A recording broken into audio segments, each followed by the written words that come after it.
Сәлеметсіз бе? Менің атым Василина, және бүгін мен сізге Epson EcoTank сериясының жаңа фотопринтері L8050 моделі туралы айтып беремін.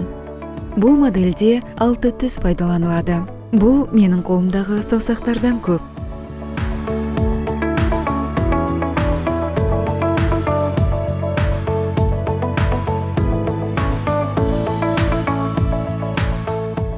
Бұл принтер ескірген Epson L805 моделін алмастырды. Және қазірдің өзінде аңызға айналған 6 түсті фото басып шығару жүйесін заманауи дизайнмен және қолданудың ыңғайлылығымен біріктіреді. Сонымен принтерде L-Lock және K-Lock жүйелері бар. Алдыңғы сия ыдыстары бар.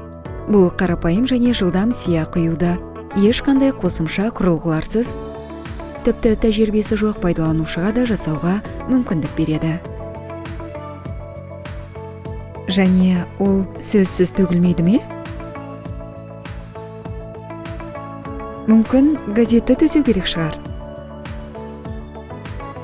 Енді басқа ештеңе істеудің қажеті жоқ. Тек сияның құйылуын күтеміз бе?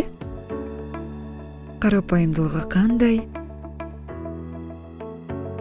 Принтердің өзінде бірнеше QR кодтары бар. Олардың көмегімен сіз осы принтердің негізгі функциялары туралы егжей-тегжейлі нұсқауларды көре аласыз.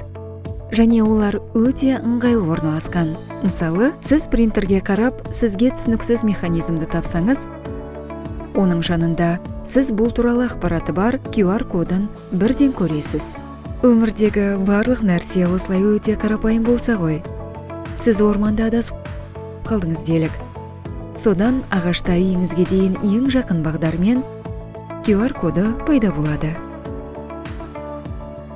Сонымен осы QR кодтарының арқасында сіз Epson L8050-де пайдаланылған сияға арналған алынбалы ыдыс және қағаз беруге арналған ауыстырылатын ролик бар екенін білесіз.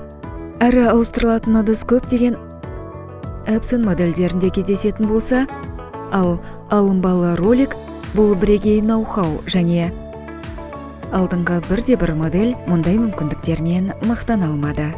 Бір қызығы, оны саусақ сақинасы ретінде пайдалануға бола ма екен?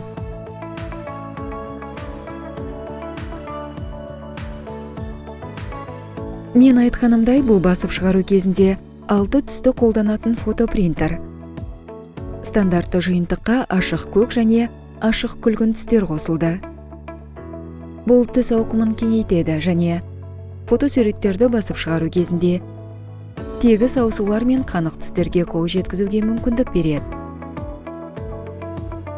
Әрі бастапқы жиынтық 10-15 пішіндегі 2100 фотосуретті басып шығаруға жеткілікті.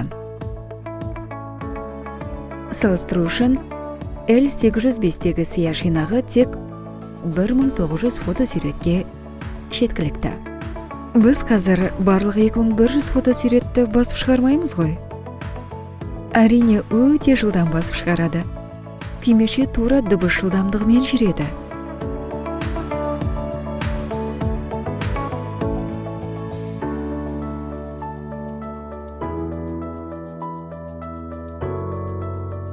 Epson L8050 пьезоэлектрлік басып шығару технологиясын қолданады. Бұл дегеніміз, басып шығару кезінде жылу қолданылмайды.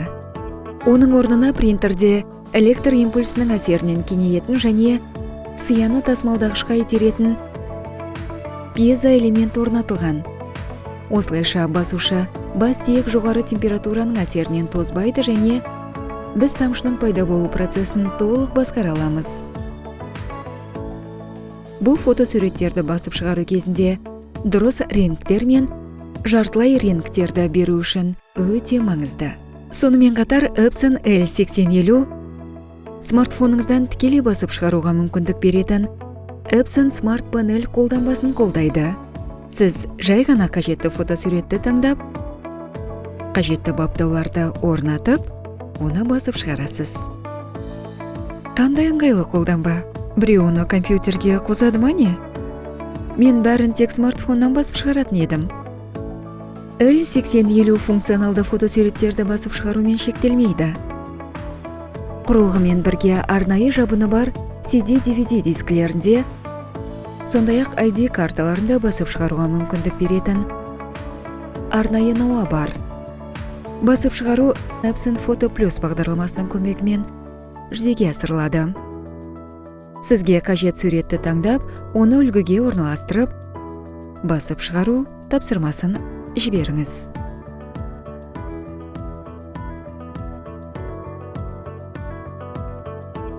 Метрода жүруге арналған карточкаларды басып шығаруға болатын болса, онан сайын жақсы болар еді. Қорытындылайық. Жаңа Epson L8050 түстер палитрасын және алдыңғы L805 басып шығарудың жоғары сапасын сақтап қалды. Бірақ бұл ретте әлде қайда жайлы, ыңғайлы және функциялы болды. Енді пайдаланушы сия құю кезінде түстерді шатастыра алмайды. Ал шатастыратын нәрсе көп-ақ. Түстердің алтауы бар, сонымен қатар сервистік орталығына жүгінбестен пайдаланылған сияға арналған ыдысты немесе қағаз беру роликін өзі ауыстыра алады. Ал ең алғыр пайдаланушылар үшін тек CD дискілерде ғана емес, сонымен қатар арнайы дайындалған жабыны бар ID карталарда да басып шығару функциясы пайда болды. Келесі бейнероликте кездескенше. Дегенмен жаңа принтер қаншалықты заманауи көрінеді десеңші. Бұл бұралатын дөңгелегі бар, ескі сымды телефонды қазіргі заманғы смартфонмен салыстыратындай. Ол телефонда сымдағы түтік бөлек алынатын еді. Дәл осы принтердегі сия ыдыстары сияқты.